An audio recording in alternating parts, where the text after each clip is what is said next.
اللہ اکبر۔ میری کئی سالوں کی نمازیں اور روزے قضا ہیں تو ان کو ادا کرنے کا کیا طریقہ ہے؟ کئی سالوں کی نمازیں اور روزے ادا کر لیں، یہ طریقہ ہے، یہی طریقہ ہے، اس کے علاوہ اور کوئی طریقہ؟ جتنے سالوں کی نمازیں ہیں اتنے سالوں کی نمازیں پڑھیں۔ نماز پڑھنے کا طریقہ یہ ہوگا کہ جب آپ فجر پڑھ رہے ہیں تو آپ یہ نیت کریں گے کہ میرے ذمے فجر کی جتنی نمازیں قضا ہیں ان میں جو نماز سب سے پہلے نمبر پہ آتی ہے میں وہ پڑھ رہا ہوں یا پڑھ رہی ہوں، ٹھیک ہے نا؟ تو وہ آپ یہ نیت کریں۔ ظہر جب پڑھیں تو آپ کہیں میرے ذمے ظہر کی جتنی نمازیں قضا ہیں ان میں جو سب سے پہلی نماز ہے میں وہ پڑھ رہا ہوں۔ جب بھی نیت ہوگی تو یہی ہوگی۔ جب آپ دوبارہ فجر پڑھیں گے پھر آپ یہی نیت کریں گے میرے ذمے فجر کی جتنی نمازیں ہیں ان میں سب سے پہلی نماز، کیونکہ وہ جو آپ نے پڑھ لی ہے نا وہ تو ذمے میں رہی نہیں ہے، نہیں یاری نا، وہ تو ذمے میں رہی نہیں ہے، تو وہ خود بخود دوسری نماز پہلے نمبر پہ آ جائے گی ان نمازوں میں جو آپ کے ذمے میں ہیں، سمجھ رہے ہو؟ اسی طرح آپ ایک ڈائری میں نوٹ کر لیں کہ کتنے سال کی نمازیں، اندازہ ہی ہوگا، یقین تو نہیں ہو سکتا، کتنی سال کی فجر ہے۔ بعض لوگ فجر کم پڑھتے ہیں ظہر زیادہ پڑھتے ہیں تو وہ ظہر کم رکھیں فجر زیادہ رکھیں، ٹھیک ہے نا؟ تو جمعے کتنے آئے ہیں یہ سارا حساب کر کے ایک اندازہ ہی ہوگا، اس کا یقین نہیں ہو سکتا، تو اندازے سے کر لیں اور جتنی جتنی نمازیں پڑھتے جائیں ڈائری میں سے وہ کاٹتے جائیں۔ بعض لوگ ڈائری کا نظام نہیں رکھتے، حافظے پر اعتماد کرتے ہیں، وہ ساری زندگی کنفیوز رہتے ہیں، پڑھتے رہتے ہیں، ان کو یہ نہیں پتا چلتا کہ ہوئی ہے کہ نہیں ہوئی ہے۔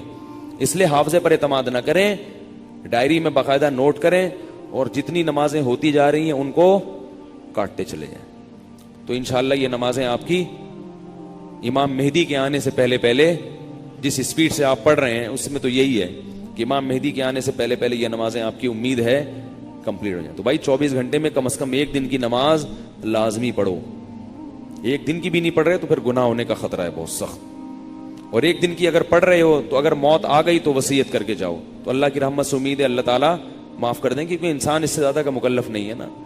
اب ایک دن میں 5 نمازیں فرض بھی پڑھنی ہے، پھر قضا بھی پڑھنی ہے، تو اور بھی تو کام کرنے ہیں نا۔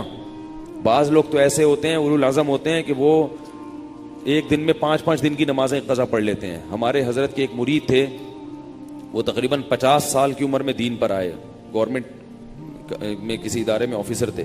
50 سال کی عمر میں جب آئے ہیں تو ایسا انقلاب آیا ان میں کہ انہوں نے 50 سال کی عمر میں عالم بھی بنے، وہ حافظ بھی بنے، اور میرا خیال ہے کتنے 40-50 سال کی قضائے عمری انہوں نے ایک سال میں نمٹا لی۔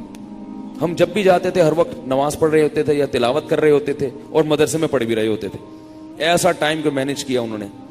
تو ایسے لوگ بھی ہیں، لیکن بہرحال شارٹ ہیں ایسے لوگ، تو آپ ایسے نہ بنیں، اتنا ہی کر لیں کہ 24 گھنٹے میں کم از کم ایک دن کی۔ پھر قضاء عمری پڑھنے کا کوئی ٹائم متعین نہیں ہے، فجر کے وقت میں ظہر کی پڑھ سکتے ہو، ظہر کے وقت میں فجر کی پڑھ سکتے ہو، مکروہ وقت نہ ہو۔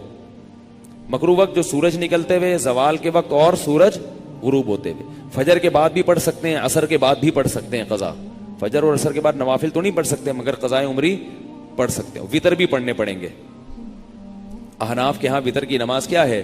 واجب ہے۔ اس پہ دلائل کیا ہے؟ یہ کیونکہ آج کل کلپ ایسے آ رہے ہیں کوئی واجب کچھ نہیں ہوتا اور یہ سنت موقدہ کچھ نہیں ہوتا، یہ بھی آ رہے ہیں کلپ مارکیٹ میں، تو وہ نہیں، فجر کی سنتیں نہیں پڑھیں، بس فرائض پڑھیں گے، فرائض پڑھیں اور وتر پڑھیں، ٹھیک ہے نا؟ اور فرائض میں یہ آسانی ہے کہ تیسری اور چوتھی رکعت میں اگر کچھ نہ بھی پڑھیں تو بھی بول لینا چلے گا۔ فرض کی تیسری رکعت میں 3 دفعہ سبحان ربی الاعلی کہنے کی بقدر کھڑے رہیں تو بھی نماز ہو جائے گی، ٹھیک ہے نا؟ تو فجر یعنی فرض کی تیسری اور چوتھی، وتر میں تیسری رکعت میں پڑھنا پڑے گا، فرض کی تیسری چوتھی رکعت میں چاہیں آپ مختصر قرات کر لیں، تیسرا کلمہ پڑھ لیں تو یہ بھی ٹھیک ہے، بہتر ہے سورہ فاتحہ پڑھیں تو زیادہ بہتر ہے، تو یہ بھی، اور اس سے نماز آپ کی مختصر ہو جائے گی۔ سبحانک اللہم و بحمدک، نشہد ان لا الہ الا انت